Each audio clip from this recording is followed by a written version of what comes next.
ప్రభునందు ప్రియ దేవుని ప్రజలందరికీ ప్రభు పేరట ప్రత్యేకముగా వందనాలు తెలియచేసుకొనుచున్నాను. ప్రియ దేవుని బిడ్డలారా, ఇప్పుడు మనం ధ్యానించే ప్రకటన గ్రంథము వ్యాఖ్యానమునకు సంబంధించిన 7వ ఎపిసోడ్. ముద్ర వేయబడిన 1,44,000 మంది ఇశ్రాయేలీలు, పరలోకంలో లెక్కింపలేని జనసమూహం. ఇప్పుడు ప్రకటన గ్రంథం 7వ అధ్యాయం మీద మనం ధ్యానించబోతున్నాం.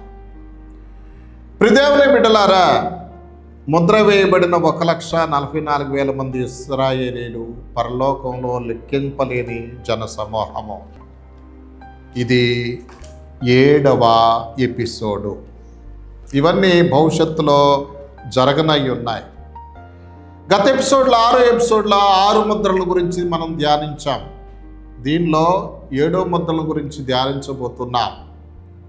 అయితే 6వ ముద్రకు 7వ ముద్రకు మధ్యలో ఈ ముద్రింపబడిన 1,44,000 మంది ఇశ్రాయేల్ గురించి, పరలోకంలో లెక్కింపలేని జనసమూహాన్ని గురించి వ్రాయబడి ఉన్నది.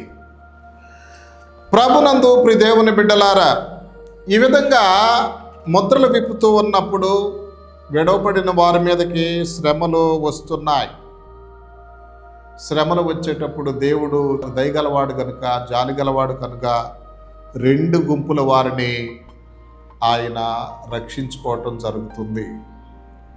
అందులో 1,44,000 మంది ఇశ్రాయేలీలు. ఏమండి, వీరు ప్రభువును అంగీకరించిన యూదులు,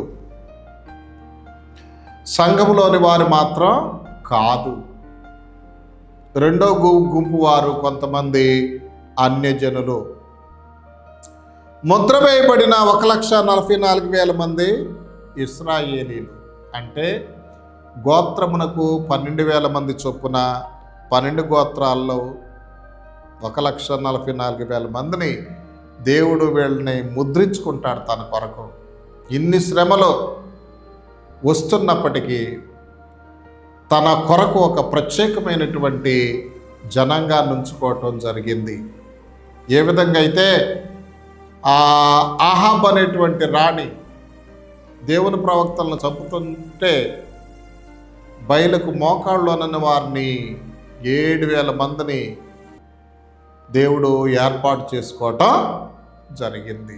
శేషం ఉంటుంది, భక్తుల్లో శేషం. ప్రియులారా, ఈ 1,44,000 మంది ఇశ్రాయేలీలను దేవుడు తన కొరకు ముద్రించుకున్నారు. గోత్రానికి 12,000 మంది చెప్పున ఇశ్రాయేలీలు రక్షించబడతారు. ఇశ్రాయేలీలు రక్షించబడతారు 7 ఏళ్ల శ్రమల కాలంలో. ఇశ్రాయేలీల గురించి మీరు పట్టించుకోవట్లా. వాళ్ళు యేసు ప్రభువుని సిలువేసిన వాళ్ళు, వాళ్ళతో మనకు పని లేదు, వాళ్ళు క్రీస్తు విరోధులు, వాళ్ళు శాపగ్రస్తులని మనం వదిలేస్తాం.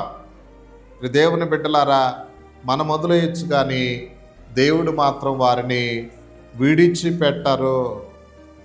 చూడండి, ఈ ప్రకటన గ్రంథం 7వ అధ్యాయం 4వ వచనం. మరియు ముద్రింపబడిన వారి లెక్క చెప్పగా వింటిని. ఇశ్రాయేలీల గోత్రములన్నిటిలో ముద్రింపబడిన వారు 1,44,000 మంది. ఒక్కొక్క గోత్రం నుంచి.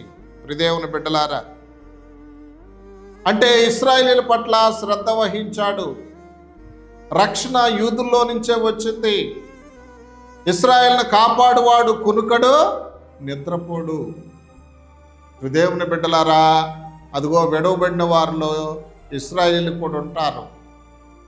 వాళ్ళని ప్రత్యేకించుకున్నాడు దేవుడు, 1,44,000 మంది యోధ జనాంగాన్ని. ప్రియదేవుని బిడ్డలారా, ఆయన ఎంత శ్రద్ధ వహిస్తున్నాడో అర్థం చేసుకోవాలి. తర్వాత అన్ని జనులు కూడా విడిచిపెట్టలేదంట. లెక్కింప శక్యము కానీ. 9వ వచనంలో మీరు చూడండి, 2వ గుంపు. అటు తరువాత నేను చూడగా, ఇదిగో ప్రతి జనములో నుండి, ప్రతి వంశములో నుండి, ప్రజలలో నుండి, ఆయా భాషలు మాట్లాడు వారిలో నుండి వచ్చి ఎవడునో లెక్కింపజాలని ఒక గొప్ప సమూహము కనబడెను. ప్రతి జనము, ప్రతి ప్రజ, ప్రతి వంశం, ప్రతి భాషలో నుండి ఏమండి లెక్కింపచాలని గొప్ప సమూహాన్ని చూశాడు యోహాను. వారు తెల్లని వస్త్రములు ధరించుకున్న వారై ఖర్జూరపు మట్టలు చేత పట్టుకొని సింహాసనం ఎదుటను గొర్రెపిల్ల ఎదుట నిలవబడిరి. ఈ తెల్లని వస్త్రం ధరించుకున్న వీళ్ళంట, ఈ రెండో గుంపు సింహాసనం ఎదుట గొర్రెపిల్ల ఎదుట నిలబడ్డాడంట. తెల్లని వస్త్రాలు, ఖర్జూరపు మట్టలు. తెలుపు పవిత్రత గుర్తు, ఖర్జూరపు మట్టలు విజయానికి గుర్తు. వీళ్ళు పరిశుద్ధులయ్యుండి ఈ లోకము, శరీరము, సైతాన్ని జయించినటువంటి వారన్నమాట వీళ్ళు. అందుకని ఖర్జూరపు మట్టలు పట్టుకొని తండ్రి దేవుణ్ణి, కుమారుడైన క్రీస్తుని ఆరాధన చేస్తున్నారు. ఎలా? 10వ వచనం, ప్రకటన గ్రంథం 7వ అధ్యాయం 10వ వచనం. సింహాసనాసీనుడైన మా దేవునికిని గొర్రెపిల్లకును మా రక్షణకై స్తోత్రమని మహాశబ్దంతో ఎలుగెత్తి చెప్పిరి. ఈ రెండవ గుంపు వారు దేవునికి, గొర్రెపిల్లకు, తండ్రి అయిన దేవునికి, గొర్రెపిల్లకు స్తోత్రం అని చెప్పి 11వ వచనం. దేవదూతలందరూ సింహాసనం చుట్టూను, పెద్దల చుట్టూను, ఆ 4 జీవుల చుట్టూను నిలబడి ఉండరి. వారు సింహాసనం ఎదుట సాష్టాంగపడి ఆమెను యుగయుగముల వరకు మా దేవునికి స్తోత్రమును, మహిమయు, జ్ఞానమును, కృతజ్ఞతాస్తుతి, గంతయు, శక్తి, బలం కలుగునుగాక అని చెప్పచ్చు దేవునికి నమస్కారం చేసిరి. ఆమె స్తోత్రం చేశారు గొర్రెపిల్లను, స్తోత్రం చేశారు తండ్రి అయిన దేవుణ్ణి. రెండవ గుంపు వారు తెల్లని వస్త్రాలు ధరించుకొని ఖర్జూరపు మట్టలు పట్టుకున్నారు వీళ్ళు. అప్పుడు 24 పెద్దల్లో ఒకడు యోహాన్ని అడిగారట.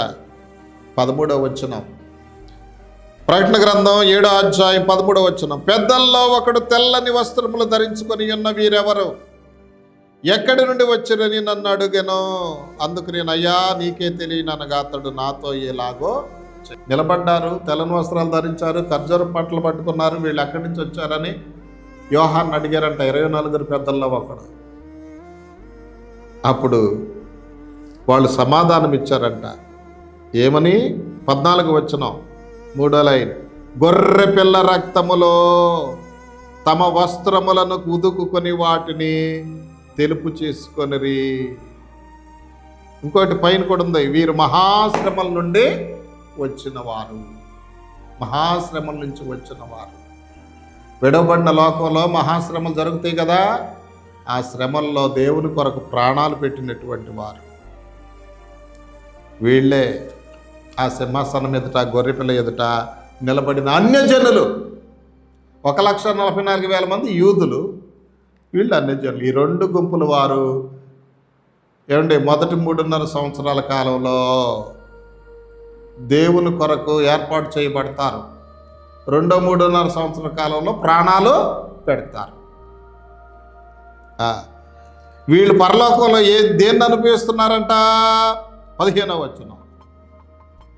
అందువలన వారు దేవుని సింహాసనం ఎదుట ఉండి రాత్రింపగలు ఆయన ఆలయములో ఆయన్ను సేవించుచున్నారు. ఒకటి, వీళ్ళు పరలోకంలో ఏం చేస్తున్నారంటే రాత్రింపగళ్ళు ఆయన్ని సేవిస్తున్నారంట. దేవుని సింహాసనం ఎదుట ఉండి ఆయా ప్రాంతాల నుంచి, ఆయా దేశాల నుంచి వచ్చిన అన్యజనులు ప్రభునందు ప్రియ దేవుని బిడ్డలారా. ఇంకా మనం చూసినట్లయితే దేవుడంట సింహాసనాసీనుడు తన గుడారమును వారి మీద కప్పుతాడంట. గుడారము భద్రతను సూచిస్తుంది. అవునండి, ఆరాధించే వాళ్ళనంట భద్రతలో ఉంచుతాడంట ఆయన. ప్రియ దేవుని బిడ్డ, ఆరాధిస్తున్నావు కదా దేవుణ్ణి.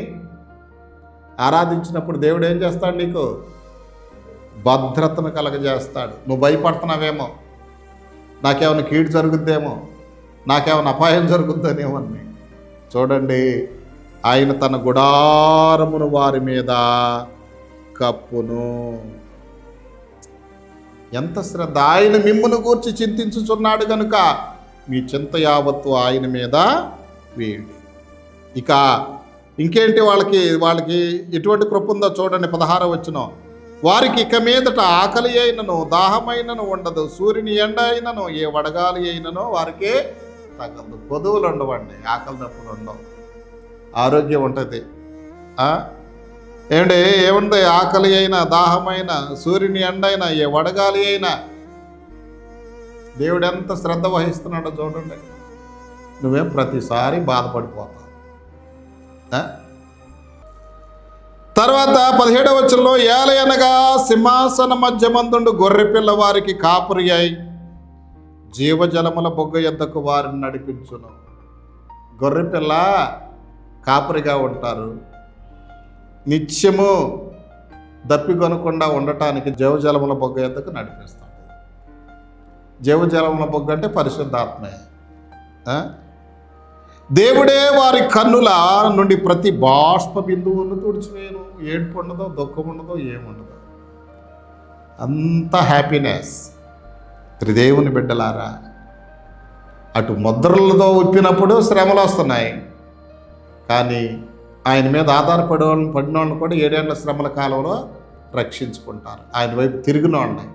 ఆయన 2 గుంపుల వారు, 1,44,000 మంది, లెక్కింప లేని గొప్ప జనసమూహము.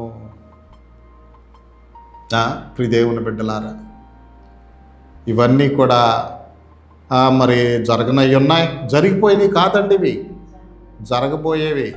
జరిగినవి ఏమని ఎవడని చెప్పారని కాళ్ళలో దెయ్యం ఉందని అర్థం. వాళ్ళ మాటలు మీరు నమ్మమాకండి. ఇవి జరగబోవున్నవి. సింబాలిక్ లాంగ్వేజ్ అని చెప్తున్నారు కదా ప్రకటన గ్రంథం. సింబాలిక్ లాంగ్వేజ్ అయినా భవిష్యత్తుకి సంబంధించినవే.